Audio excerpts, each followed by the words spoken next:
Hello everyone. इस video में हम लोग एक बहुत ही सिंपल सा क्यूबिक इक्वेशन को डिस्कस करेंगे। क्यूबिक इक्वेशन आपको बोर्ड में दिख रहा होगा। इसको पहले आप तो खुद ट्राई कीजिए। ट्राई करने के बाद कमेंट में लिखिए कि इसका आंसर क्या होगा। क्या एक ही आंसर होगा या एक से ज़्यादा आंसर होगा, मतलब एक सॉल्यूशन होगा या एक से ज़्यादा होगा। आपको पता होगा चूंकि ये क्यूबिक सॉल्यूशन है तो इसके मैक्सिमम 3 सॉल्यूशंस हो सकते हैं। समझ रहे? 3 डिफरेंट सॉल्यूशंस की बात मैं कर रहा हूँ। तो ट्राई करते हैं, है ना। इस क्वेश्चन को मैंने खुद ही क्रिएट किया है। आप चाहें तो इस तरह के क्वेश्चंस खुद भी क्रिएट कर सकते हैं। कैसे करेंगे मैं आपको बता दूंगा, हिंट दे दूंगा, ठीक है। और कमेंट में ज़रूर लिखिएगा कि मैंने ये क्वेश्चन क्रिएट किया, इसका सॉल्यूशन ये है, ठीक है।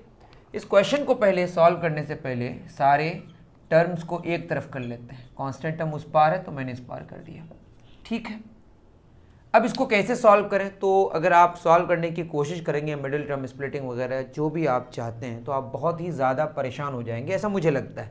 आप ट्राई कर सकते हैं। वैसे इस क्वेश्चन को मैंने जो सोचा वो कैसे, यहाँ पे देखिए मैं 1 पुट करके देखूँ तो 1 क्यूब 1 होगा, 1 स्क्वायर 1 होगा, 1 माइनस 1 0, 2 क्यूब 8 होगा। मैं आपको बता रहा हूँ 1 क्यूब माइनस 1 स्क्वायर 1 माइनस 1 कितना आएगा 0, 2 cube minus 2 square 2 cube 8 2 square 4 आएगा। इसी तरह से और आगे जाते जाए 5 ले रहे हैं, 5 क्यूब 125 होगा, 5 स्क्वायर 25 होगा, तो आंसर आ गया हमारा 100 और 100 ही तो आना चाहिए। दैट इज 5 में तो ये सेटिस्फाई कर रहा है। लेकिन क्या इसके अलावा और भी कोई सॉल्यूशन होंगे या कोई और सॉल्यूशंस होंगे, तो ये जानना ज़रूरी है। तो ये क्लियर है कि 5 में तो ये सेटिस्फाई कर रहा है, क्लियर है। That is x is equal to 5 अगर आप पुट करें इस इक्वेशन में तो ये 5 क्यूब 125, 5 स्क्वायर 25, 125 माइनस 25, 100 माइनस 100 क्या आ गया हमारा 0। तो मैं लिख सकता हूँ x minus 5 equal to 0। That is ये जो x माइनस 5 है ये होगा फैक्टर किसका, x cube minus x square minus 100 का। ये थ्योरम आप जानते होंगे, है ना। अब x माइनस 5 से अगर इसको डिवाइड करें, किसको, x cube minus x square minus 100 को, तो ध्यान दें x माइनस 5 इंटू क्या करेंगे एक्स स्क्वायर, तो एक्स क्यूब माइनस क्या हो गया 5x स्क्वायर, इसको हम सब्ट्रैक्ट कर दे रहे हैं, ये कैंसिल हो गया। 5x square minus x square कितना हो गया 4x स्क्वायर माइनस 100। अब क्या कर लेंगे plus 4x, that is 4x square minus 20x, घटा दे रहे हैं, ये कैंसिल हो गया, ये हो गया 20x माइनस 100।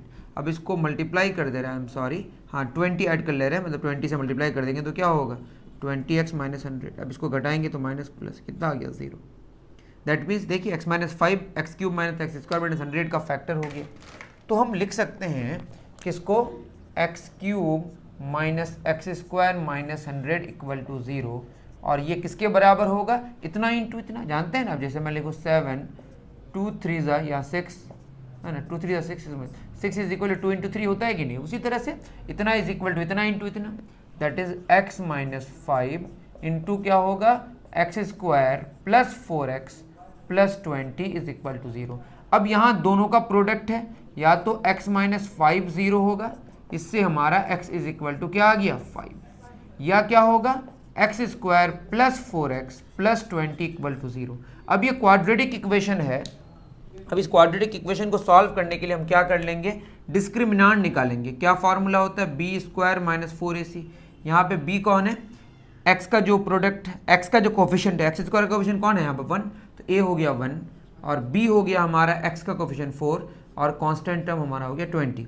तो यहाँ से b कितना हो गया 4 स्क्वायर माइनस 4, a है 1 और c है 20, दैट इज 16 माइनस 80 नेगेटिव 64। तो आपको पता होगा डिस्क्रिमिनेंट नेगेटिव होने का मतलब रियल सॉल्यूशन नहीं होगा। एक रियल सॉल्यूशन ऑलरेडी आ चुका है, अभी हमारा क्या है, रियल नहीं है, इमेजिनरी सॉल्यूशन या कॉम्प्लेक्स सॉल्यूशन आप कह सकते हैं। तो आपको पता होगा x बराबर होता है minus b plus minus root d by 2a, minus 4 plus minus root d that is root negative 64 divided by 2 into a 1 है। अब इसको लिख सकते हैं हम लोग नेगेटिव 4 प्लस माइनस नेगेटिव 1 का रूट इंटू नेगेटिव, एक काम करते हैं पहले लिख लेते हैं 64 का स्क्वायर रूट इंटू नेगेटिव 1 का स्क्वायर रूट। दोनों रूट एक साथ करते हैं अगर, आप समझ रहे हैं ना, पावर हाफ, तो एक साथ 64 नेगेटिव 1 यही रहेगा, डिवाइडेड बाई 2 इंटू 1 कितना हो गया 2। तो इसको अगर सॉल्व करें, ये तो आप उतार लिए होंगे, आई थिंक सो, है ना, तो इसको मिटा दे रहा हूँ। तो ये कितना हो जाएगा, -4 प्लस माइनस, आपको पता होना चाहिए -1 का स्क्वायर रूट एक इमेजिनरी नंबर है, इसको हम आयोटा से, आयोटा इसका सिंबल था, 64 का स्क्वायर रूट कितना होगा 8, इसका सिंबल क्या होता है I, that is I is equal to हम लिखते हैं -1 का स्क्वायर रूट, ये आयोटा बोले 8i divided by 2 that is -2, अगर कॉमन ले लें तो -2 प्लस माइनस 4i/2, 2 कैंसिल, कितना आ गया -2 प्लस माइनस 4i। आप ऐसे भी छोड़ सकते हैं या आप आयोटा के फॉर्म में भी लिख सकते हैं। तो हमारे पास जो सॉल्यूशन हुआ x बराबर 5 हुआ, दूसरा क्या हुआ -2 प्लस 4i, तीसरा क्या हुआ -2 माइनस 4i। तो 3 सॉल्यूशंस हमारे पास हो गए, 5 -2 plus 4i, -2 minus 4i। Okay, I think आपका जो सॉल्यूशन आया होगा वो सिर्फ 5 आया होगा, और भी 2 सॉल्यूशंस है जो कि रियल सॉल्यूशंस नहीं है, दैट इज कॉम्प्लेक्स सॉल्यूशंस तो है ना। तो टोटल इसके पास 3 सॉल्यूशंस है, दैट इज इस क्यूबिक इक्वेशन के 3 सॉल्यूशंस हैं। आई थिंक आपको बात समझ आई होगी। मिलते हैं फिर इसी तरह के वीडियोस को लेकर नेक्स्ट वीडियो में, है ना, मतलब इसी तरह के क्वेश्चंस को लेकर नेक्स्ट वीडियो में। लेकिन आपका क्या यहाँ पे होमवर्क है या आपका जो वर्क है वो ये है कि कमेंट करके आप बताएं कि आप भी इस तरह का इक्वेशन सोच पाते हैं कि नहीं और आपका सोल्यूशन क्या है। ठीक है, वो आप कमेंट करके बताएं। मिलते हैं फिर नेक्स्ट वीडियो में। Thank you very much.